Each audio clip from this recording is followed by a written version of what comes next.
కార్మికులారా, కర్షకులారా, విద్యార్థులారా, మేధావులారా, ఆంధ్రప్రదేశ్ కార్మిక సోదరులారా, ఈరోజు మన రాష్ట్ర ప్రభుత్వం, కేంద్ర ప్రభుత్వం కార్మిక వ్యవస్థని అన్యాయం చేస్తుంది. ఇటు మోడీ గారు చూడండి, పల్లెల్లో ఆహార పథకం కింద ఇచ్చిన మహాత్మా గాంధీ ఆహార పథకం కింద ఎప్పుడో కాంగ్రెస్ గవర్నమెంట్ వాళ్ళు ఇస్తే దాన్ని వీరు ఏం చేశారంటే పేరు మార్చి 100% వాళ్ళు ఇవ్వాల్సి ఉంటే కేవలం మేము 60 ఇస్తాం, మీరు 40 అని చెప్పి, అంటే ఈ పథకాన్ని రద్దు చేయడానికి ఆలోచనలో ముందు నాటనమాట. పేరు మార్చి ఈ వ్యవస్థని ఏ విధంగానైతే పాడు చేయాలని ఉద్దేశంతో కేంద్ర ప్రభుత్వం ఉంది. ఇక రాష్ట్ర ప్రభుత్వాలంటే ఇతర దేశాల నుంచి వచ్చే, ఇప్పుడు ముఖ్యంగా చైనా నుంచి తీసుకొని వచ్చారండి మాంబట్లో అపాచి వాళ్ళు. అక్కడ ఏం ఘోరాలు జరుగుతున్నాయో మీకు తెలియకపోతే నేను చెప్తున్నానండి. మడ్డలు జరుగుతున్నాయి, ఊరేసుకుంటున్నారు, వారికి సరైన జీతాలు లేవు, వాళ్ళ చేత 10 గంటలు లేవు, ఆడవాళ్ళ చేత రాత్రిపూట పని చేయించుకుంటారు. అసలు ఫ్యాక్టరీలో ఆడవాళ్ళ చేత రాత్రిపూట పని చేయించుకుంటున్నారంటే అక్కడ ఏం జరుగుతుందో ఆ యొక్క యాజమాన్యానికి తెలుసు. ఒక అమ్మాయిని ఒక అబ్బాయి పొడి చేశాడు, ఒక కార్మికుడు ఫ్యాక్టరీలోనే ఊరేసుకున్నాడు. ఇప్పుడు మన రాత్రిపూట ఆడవాళ్ళని డ్యూటీలు చేయిస్తారు. 8 గంటలు చేయాలని చెప్పి ఆనాడు అనేక పోరాటాలు చేసి కార్మిక వ్యవస్థలు 8 గంటలే చేయాలి, 180 రోజులు మాత్రం చేసిన ఏ వ్యక్తికి అయినా సరే రెగ్యులర్ చేయాలి అనేది కార్మిక చట్టంలో ఉంటే వీళ్ళు అది అమలుపరచకుండా ఇప్పుడు తిరుమలలో చూద్దామండి, కాంట్రాక్ట్ వాళ్ళని ఈ టెండర్లు పిలిచి అనేకమైన కంపెనీలు ఉన్నాయి. వాళ్ళు ఏం చేస్తున్నారంటే సరైన జీతాలు ఇవ్వకుండా, పిఎఫ్ కట్టకుండా, పిఎఫ్ సరిగా వసూలు చేయకుండా, వాళ్ళకి ఇష్టం వచ్చిన వాళ్ళకి మచ్చలు ఇచ్చి, వాళ్ళకి ఇష్టం లేని వాళ్ళకి మచ్చలు లేకుండా కార్డులు పేరుకొని ఇంటికి పంపించేస్తున్నారు. మేము ఆర్గనైజేషన్కి వచ్చిన తర్వాత మొట్టమొదటిసారి శాంతమ్మ అనే వ్యక్తిని, ఆమెను డబల్ డ్యూటీ చేస్తుంటే ఆమె నీరసించి పడిపోతుంది. ఒక ట్యాబ్లెట్ వేసుకొని నీళ్లు తాగే సమయంలో ఒక అధికారి వచ్చి నువ్వు డ్యూటీకి రావద్దు అని కార్డు పేర్కొన్నాడు.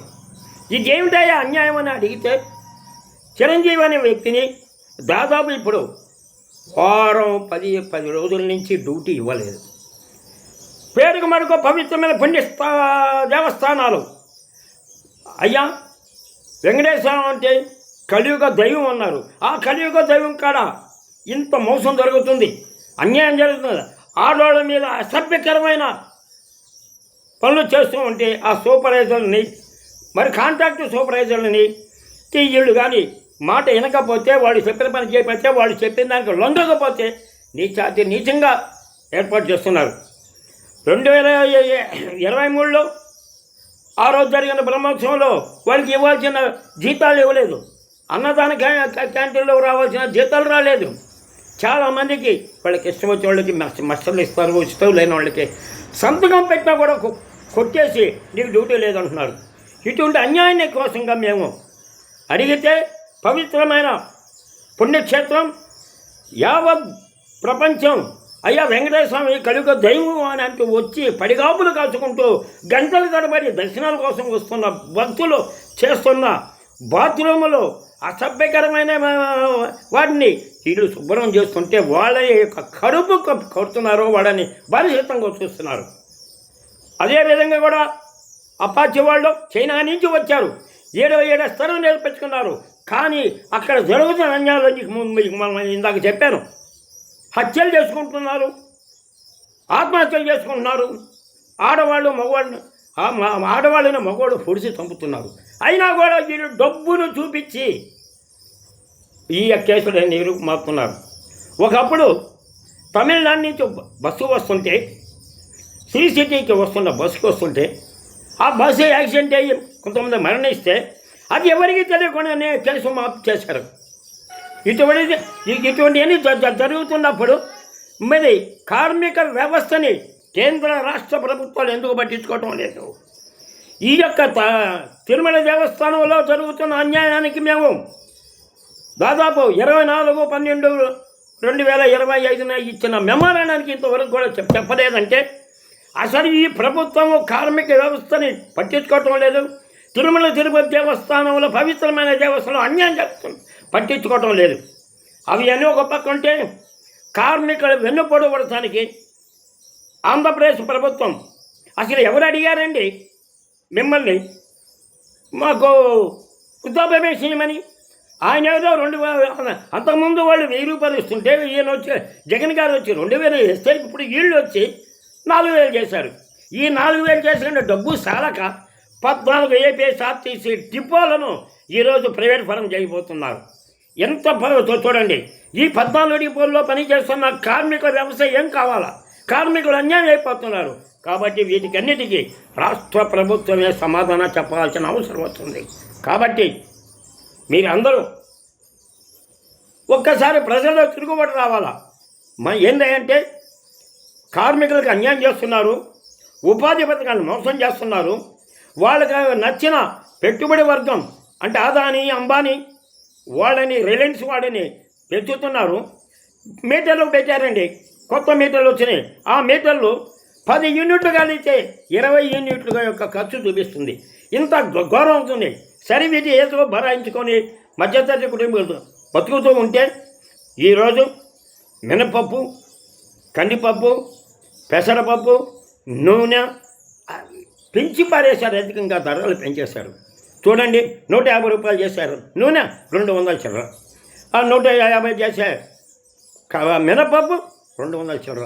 ఈ విధంగా మీరు పెంచుకుంటూ పోతూ మీ ప్రభుత్వాన్ని కాపాడుకుంటూ మీరు ప్రజలను పట్టించుకోకుండా ఆయన మీద లడ్డు కేసులో ఒక ఆయన అడుగుతాడు, ఒక ఆయన ఏమో చెప్పులేసుకొని వచ్చాడు అని అసెంబ్లీలో మీరు గొడవ పెట్టుకుంటారు. మీరు ప్రజలకు మీరు గెలిచిన తర్వాత ఏమి చేశారు, ఏమి చేయగలుగుతున్నారు? కాబట్టి కాంగ్రెస్ పార్టీ చూస్తూ ఊరుకోదు. కాంగ్రెస్ పార్టీ తిరుగుబాటు చేస్తే ఆ రోజు బ్రిటిష్ హయాంలో జరిగిన పరిస్థితి మళ్ళీ మీరు చావద్దు. మీరు ప్రజలకు మేలు చేయండి. మీరు గెలిచింది ప్రజల యొక్క ఓట్లతో గెలిచారు కాబట్టి ప్రజలకు మేలు చేయాలని. ఇంకొకటండి, ఉచిత బస్ పాస్ అన్నారండి ఎవరికి? ఆడవాళ్ళకి. దానివల్ల స్టూడెంట్స్ బస్సు ఎక్కడకపోతున్నారు, నిండిపోతున్నాయి. బస్సులో ఎక్కి నిండిపోతున్నాయి. నిండిపోయినప్పుడు వీళ్ళకి ఎక్కడాక వీళ్ళు ఇంకా స్కూల్ మానుకుంటున్నారు. ఏం చేసుకున్నారు? వాళ్ళు ఒక ఊరు నుంచి ఇంకో ఊరికి పోవాలా. వాళ్ళు పోయేటప్పుడు ఈ యొక్క పాసులు అవ్వాలంటే అయ్యా ఖాళీ లేదు, వెనక బండ్లు రమ్మంటున్నారు. ఆ యొక్క ఆఫీసుల కాడ పేద ప్రజలు పడిగాపులు కాస్తుంటే ఆ బండి 11కో 12కో లేదా 1 గంటకో వస్తే అప్పటిదాకా ఈ ప్రజలు ఆ యొక్క ఆఫీసుల ముందు నేను నిలబడతాను. ఇదంతా ఎందుకు జరుగుతుందంటే మీరు ఇచ్చిన ఉచిత బస్సు పాస్ వల్ల, మహిళలకు ఇచ్చిన ఉచిత బస్సు వల్ల మహిళలు కాఫీ తాగాలంటే ఇక కుప్పం నుంచి తిరుపతికి వస్తారండి. అరే చిల్లర సామాన్ తీసుకోవాలంటే పల్లవనేరు నుంచి మదనపల్లి పోతున్నారండి. అయ్యా ఏమన్నా సామాన్ తెచ్చుకోవాలంటే రాజమండ్రి నుంచి ఇంకో చోటుకు పోతున్నారు. చూడండి, మీరు ఇచ్చిన బస్సు పాస్ ఎందుకు ఇచ్చారంటే పుణ్యస్థలాలు దేవస్థానాలకు పోయటానికి ముసలివాళ్ళ కోసం పనికి వస్తుందని ఇస్తే ఈ విధంగా చేస్తున్నారు. మీరు వృద్ధాప్య పెన్షన్ని 4000 చేసి మా ప్రభుత్వంలో ఉన్న ఆస్తులను అమ్మేసి కార్మికులకు ప్రజలకు అన్యాయం చేస్తున్నారు. కాబట్టి ఈ నిర్ణయాలు మానుకోండి. కాంగ్రెస్ పార్టీ మిమ్మల్ని వదిలిపెట్టదు. కాంగ్రెస్ పార్టీ ఇప్పటికైనా సరే అయ్యా పాత నాయకులు ఈ యొక్క కాంగ్రెస్ పార్టీ వల్ల లబ్ధి పొందిన పదవులు తీసుకున్న నాయకులు బయటకు పోయిన వాళ్ళు కూడా ఒకసారి ఆలోచించండి. పేద ప్రజల కోసం మళ్ళీ మీరు తిరిగి రండి, కలిసికట్టుగా చేయండి.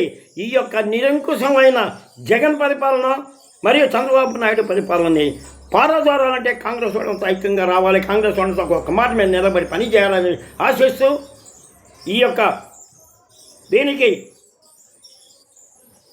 అసంఘటిత కార్మిక ఉద్యోగ కాంగ్రెస్ యొక్క నేను సౌత్ జోన్ ఇన్ఛార్జిని మరియు కాంగ్రెస్ పార్టీ నెల్లూరు జిల్లా మన సెక్రటరీ గారు, తర్వాత అసంఘటిత కార్మిక ఉద్యోగ కాంగ్రెస్ నెల్లూరు జిల్లా అధ్యక్షులు మన వి చంద్రశేఖర్ రెడ్డి గారు, మేమందరం కూడా ఒక నిర్ణయానికి వచ్చాం.